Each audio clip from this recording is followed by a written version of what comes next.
जहिया से गइल बड़ा राजा विदेशवा हो, लिहला ना सुधिया हमार हो।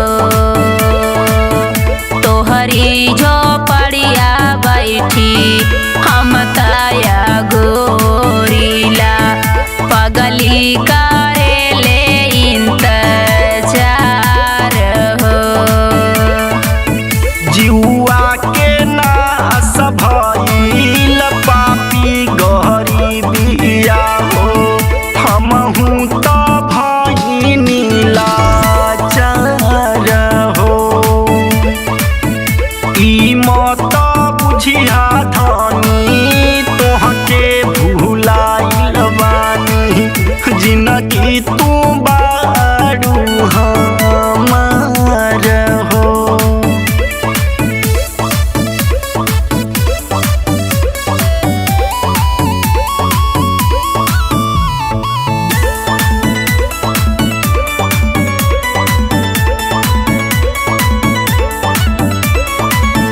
हमरा से भइल कवन रजऊ हे भूल हो, जाके परदेस भइला गुलरी के फूल हो।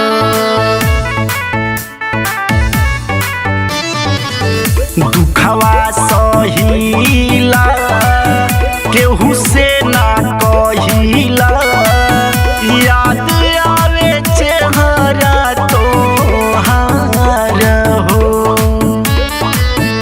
करीना सिंगरवा तर से आखी गजरावा हो, विद्या नाचा के लीला हो।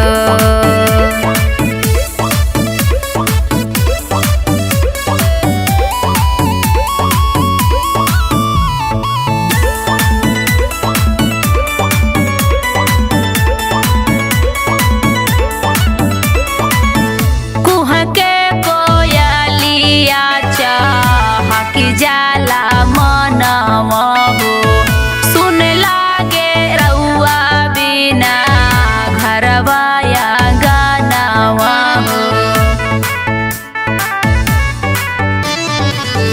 थोड़ा इंतजार कर धनी हो, विचार कर कैसे के चली परिवार हो।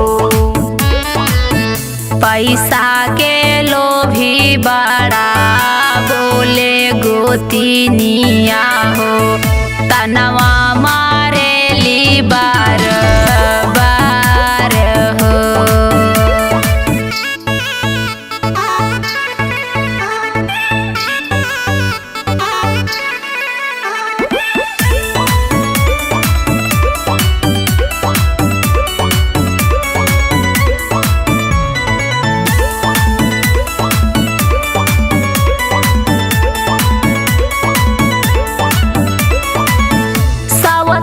जहजिया कैलाश लखिया से दूर हो, अगले महीना रविंदर आइहा जरूर हो।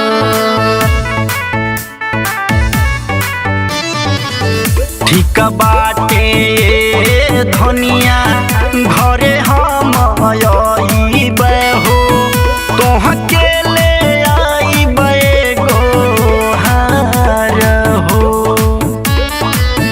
विजय विमल राहुल रॉकी से कहबै हो, दिल में बा खुशी आया